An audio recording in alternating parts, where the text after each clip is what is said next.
Wait.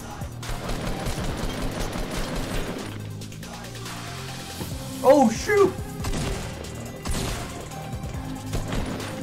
Oh my gosh. Oh no! He stuck me! Get your ass back here! Wait, wait. Hold on. I made him quit! What? Oh my gosh, give me a penguin. Holy crap. He stuck me. But then I just ran up to him, and since I already killed his partner, he died. He did limb himself. But anyways, I just wanted to share that small clip that I thought was funny from the live stream. Also wanted to show this one off that my homie last got. This is using the new Klinger, which is a new sticky grenade. He sticks someone, and then the enemy runs into his own teammate, and my homie gets a double kill. So that was kind of cool. But anyways, I'm going to have some gameplay here in the background while I go ahead and talk over all the new changes in the new 3.6 patch. Specifically, the notable change here, and the new item that everyone's excited to mess around with is the new Klinger grenade. Here's like an enlarged picture of it. Now, it's not actually a like legendary weapon, even though the background is like gold. But anyways, it's the new Klinger is what it's called. So that's the sticky grenade, and I wanted to go over all of its stats as well as all the other changes that happen, basically all the new changes in patch 3.6, because you know, these kinds of videos, they definitely help players out. But anyways, first off, the Klinger was added. Its rarity is uncommon, so it only comes in green. It can be found on the floor loot, supply drops, supply llamas, and treasure chests. So what it is, it's a kind of like a grenade, but it does stick to a surface. So once it's attached to a target, it takes 2.5 seconds to actually detonate, unless the structure or thing goes away. But anyways, the other thing with it is that it actually does a 100 damage to players and 200 damage to structures. So if you stick someone, unless they have shields, just like you guys saw over there, they're just going to immediately die. Now, you can run into the enemy, so if you get stuck, just like what happened to me, what you want to do is just rush towards the enemy, unless, of course, they've, like, built something, and then in that case, well, you're out of luck there. But it does 200 damage to structures, and radius is 1 tile, so basically, like, 1 square. So the radius is actually pretty big, so if there's a bunch of people all stuck in, like, a small little area, and you throw that, it's going to be pretty good. But, I mean, nades kind of get the job done better, because you can kind of balance it. But it does stick to surfaces. But I wanted to also mention, it makes like a small little like sound, as you guys saw, and then on top of that, it also has this like blue blinking light, so it's pretty easy to spot. But I mean, once you're stuck, there's nothing you can do about it. You can't shake it off, you can't do an emote to like somehow make it fall off. But anyways, it actually has a max stack size of 10, so that means you can hold up to 10 of them in one of your inventory slots, and its pickup stack size is 3, so that means when you see one on the ground, unless someone has like dropped it, it's going to have an ammo size of 3. Another thing that I wanted to mention, because this was something that was asked when I was live streaming, and I want to get some gameplay footage of like a victory royale doing it, but you can utilize sticking your own teammates and then running into, have your own teammate run into the enemy, and it will not cause your teammate to take the damage from that explosion because, well, it's your team's damage. So friendly fire isn't on in the game, so therefore they won't actually take any damage. So that's something that's kind of cool. It's going to definitely be there for like impulse plays where everyone on your team sticks one of your teammates and then you try to launch them with like an impulse grenade. That's something I'm trying to get footage of, but I mean, it just came out, so I'll definitely get footage of that pretty soon.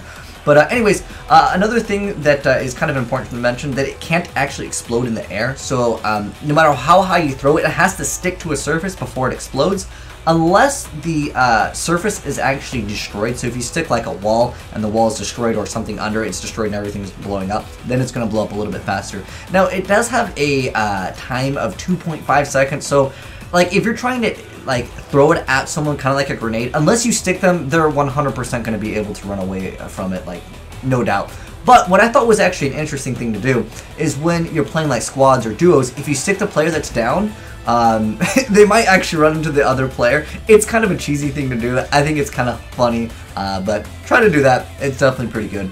But they made some adjustments to the minigun also, and oh, this is actually something that I thought was pretty cool. They actually reduced the chances of finding remote explosives in treasure chests by 40%. So you know the blue C4 that pretty much no one really uses or carries?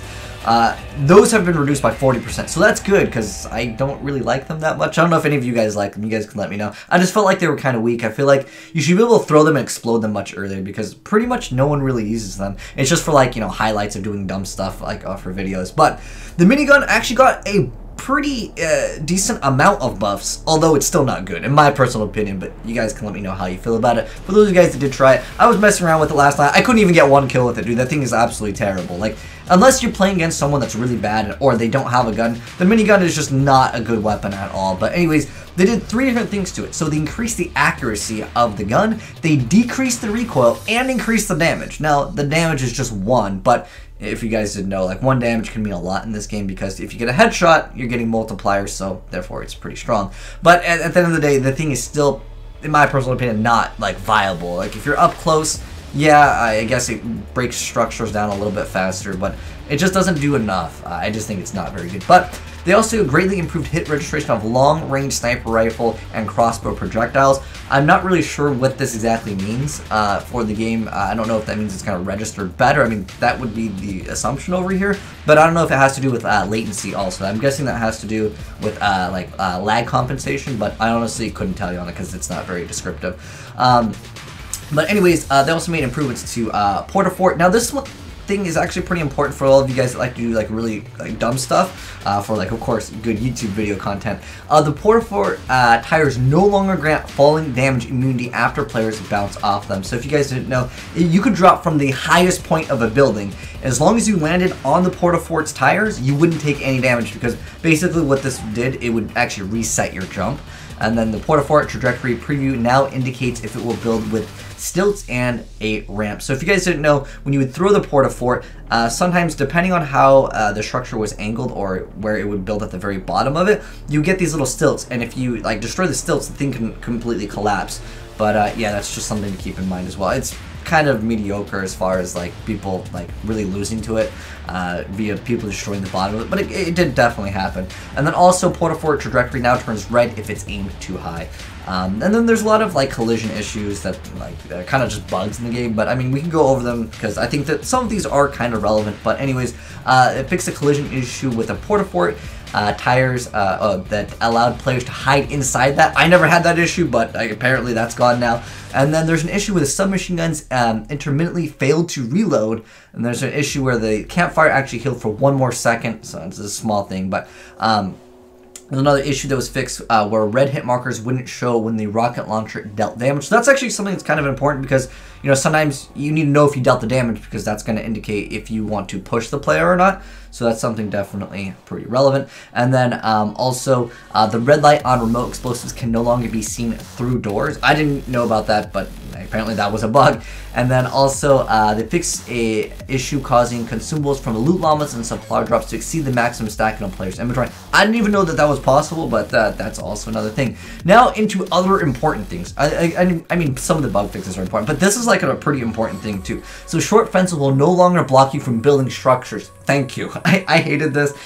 There are some structures in the game where they would have these arches, and therefore you couldn't place a wall. Now, this is just with short fences. I'm hoping that will be changed too, because I feel like, well, you can build through structures anyways. Why can't you build through, like, arches?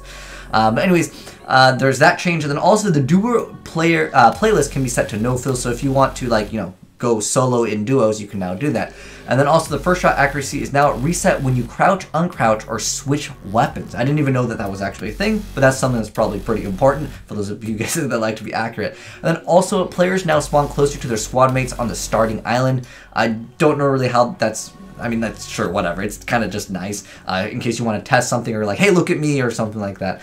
But pretty irrelevant thing. And then also, this is something that I don't think is that big of a deal, but I figured I'd mention it. So supply drop balloons health has been adjusted based on the playlist. So basically, if you are solo, it's much easier to get rid of the balloon because, I mean, it had so much health, 1250, and that's how much it's going to have in squads. But there's also another change. Supply drops now spawn twice as high and fall twice as fast. So therefore, you're not going to sit there waiting for it to come down. Like, it's going to come down a lot faster, but it falls twice as high, so you might not even see it. But if you're seeing it, like, you know, it's going to be faster. So technically, it comes in at the same rate, but it's just more efficient. I like that change personally.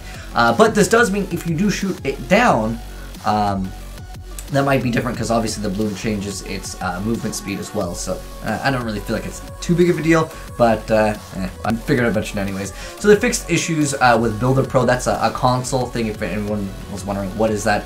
So it fixed an issue where primary fire could be interrupted when releasing aim down sights. I don't play on console, so I'm not aware of this issue, but I figured I'd mention them. And that fixed an issue where sprinting could stop if you switched to build mode and attempted to quickly build a ramp. This is something that's actually important, especially when you're ramping up. I definitely had the issue where I stopped running, and this was an issue that's also on PC. And then fixed an issue causing players' weapons to automatically fire after placing a structure and switching to the weapon. Now this was actually tied to another bug in the game that it wasn't mentioned here, but I'm going to mention it. It was something where your weapon would continuously fire as if you were holding down the trigger or the mouse button. That's an issue that happened to me. So yeah, that's something that's also related to when you would fire. It's a pretty big bug, but I'm sure a lot of you guys had where you would try to build something and then it would shoot, but it wouldn't use any of your ammo, and it would just make the sound. It's like revealing, hey, this player's right here. I didn't like that, so that's a really good bug fix. That's actually pretty big. And then they fixed multiple issues with supply drops. Balloons collision no longer remains after the crate is open. Supply drops no longer get stuck on structure. Trees are in the air. That's good. And then fixed porta-fort tires floating in the air when porta-fort is thrown at a supply drop. I didn't even know about that. I mean, who's throwing a porta-fort on top of a supply drop? But apparently there's some issues. And players no longer take falling damage when landing on top of the tires. Okay. And then so fix an issue that caused doors to recoil after quickly spamming and interact input. That's, I think, when the door would 360. I don't know if any of you guys saw that glitch, but these are just, you know, little fixes that just improve the quality of life. And then they also fixed an issue that switched the wrong building piece to edit mode when attempting to edit a different piece. And there's also like another really cool change. This is like Epic's game just improving the quality of life in the game. This is actually making it so you can return cosmetics, which is actually really cool. So that means you're going to get back your V-Bucks. But before you get too excited and think, yo, I bought this skin a long time ago and I really don't like it anymore, can I get my free V-Bucks?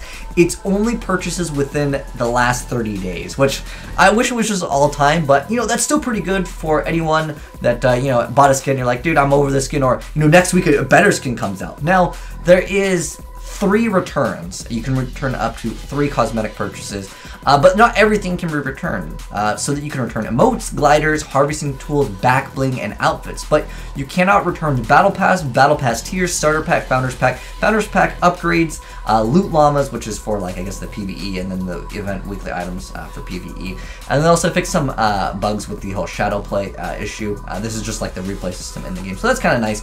But they also improved the audio. If multiple supply drops spawn next to each other, it would indicate how many actually spawned next to them by just making more audio cues. So that's kind of nice, but pretty much the rest of the stuff is just like performance issues, and they fixed like parts of like the Raven's clothing, but everything else pretty much is stuff that I didn't really want to cover. It's just other issues. Occasionally move when the map was open. So like, yeah, those are kind of nice. These are mobile fixes. Does anyone actually like play mobile, watch my channel? I don't know. Might as well go over it. But it's just interactions where players fail to revive teammates and open up chests. I don't know how that was an error, but I've never played on mobile personally. Fix an issue where resources being gathered were displayed in the wrong location. Fix an issue where characters would occasionally move when the map was open. Fix an issue that prevented friendly structures from being edited, which these are just the mobile changes, but those are overall really good changes.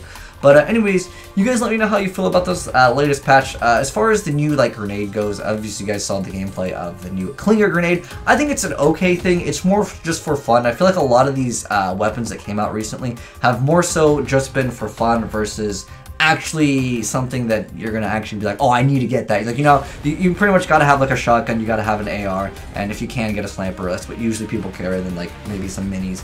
But for the most part, I don't think it's a weapon that people will prioritize, but it does add a lot of potential fun to the game. And what I mean by that is that, like, it's just obviously for like YouTube highlights where you stick your own teammate, you have them run in, or in that clip that you guys saw in the very beginning where I got stuck and I ran into the guy, I exploded, and since I downed the other guy's teammate, the other guy instant. So that was kind of cool, but overall I think it's kind of weak. I'm hoping they'll add something really good. I think the last time they added something good was the guided missile, but that was maybe too good. Apparently it was too good because they ended up removing it. But anyways, if you guys want to read all the patch notes, I'm going to go ahead and link it down below. Well, I guess we didn't reach the end of the gameplay, but spoilers, we win, but it's nothing too spicy or crazy. I just wanted to go over the patch notes while I had some gameplay in the background. But let me know, guys, what you think of the new Clinger grenade. Do you think it's OP? Is it not good enough? I personally think it's just a fun weapon. It's not meant to be like super high tier, but I'll definitely get some gameplay. What I want to do, guys, is I want to impulse either myself or somebody else after people like on my own team stick me with it, or I stick my own teammates, because I don't know, it's just interesting content. But anyways, thanks for watching, guys. Hopefully you enjoyed the video. If you did, drop a like on it, and if you're new to the channel, hit the subscribe button to see more Fortnite patch notes, because I love going over these. And also, I will always be streaming on Twitch. I usually stream Fortnite every night. If you guys want to follow me, it's just twitch.tv/Slaydra. Oh, this is a pretty good tactic, by the way. If you build 2 bricks and you have a zoom AR, or if you have the sniper rifle, you can actually shoot through it. It's a really good strategy. But anyways, thanks for watching, guys, and I am signing out.